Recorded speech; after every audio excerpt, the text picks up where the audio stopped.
Halo, bismillahirrahmanirrahim. Assalamualaikum warahmatullahi wabarakatuh. Perkenalkan, nama saya Arima dari Prodi Komunikasi Penyiaran Islam Sekolah Tinggi Ilmu Dakwah Darul Muslimin Kendal.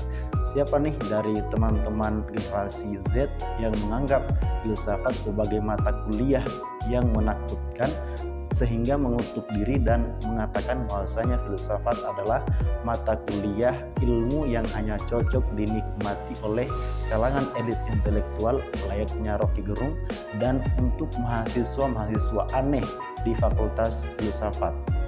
Pada kesempatan kali ini saya ingin menunjukkan satu buku yang saya rekomendasikan untuk teman-teman generasi Z untuk membacanya, di mana buku filsafat ini itu layaknya kita membaca buku novel, tidak seperti yang dibayangkan pada umumnya gitu.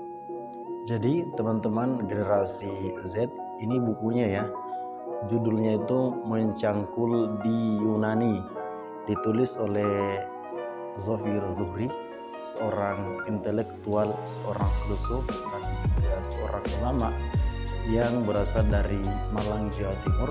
Beliau ini kebetulan juga menjadi pendiri dari pesantren filsafat pertama yang ada di Indonesia.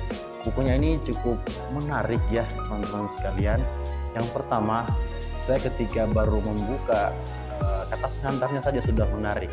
Di situ ada kata-kata yang cukup puitis yang masih saya ingat sampai sekarang, yaitu hai filsuf, seperti bintang gemintang yang jatuh ke kehariban subuh, dan juga titik-titik embun yang membasah pada kuncup-kuncup daun yang menetes pada bumi bersimbah.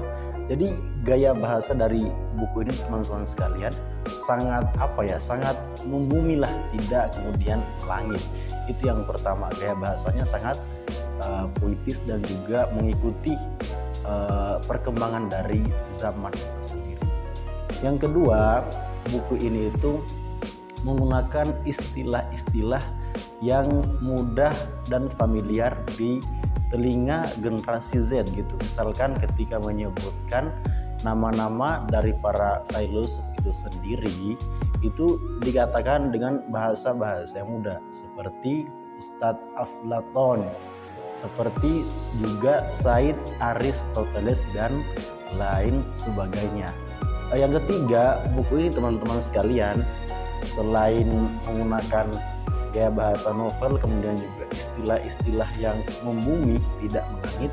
Yang ketiga, buku ini itu ditulis dengan secara sistematis mengikuti periodisasi dari filsafat itu sendiri. Misalkan yang dibahas pertama di buku ini itu yaitu tokoh pertama dari filsafat itu sendiri, yaitu Thales, kemudian Anaximander, dan seterusnya. Jadi ini cukup menarik ya.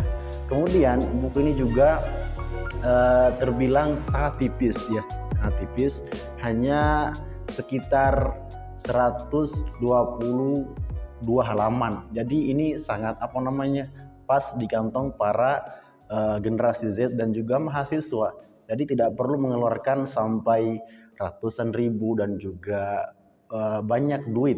Ini cukup pas di kantong kita sebagai seorang mahasiswa. Jadi saya merekomendasikan buku ini untuk cocok untuk dibaca untuk teman-teman sekalian. Sekian dari saya. Billahi taufiq wal hidayah. Assalamualaikum warahmatullahi wabarakatuh.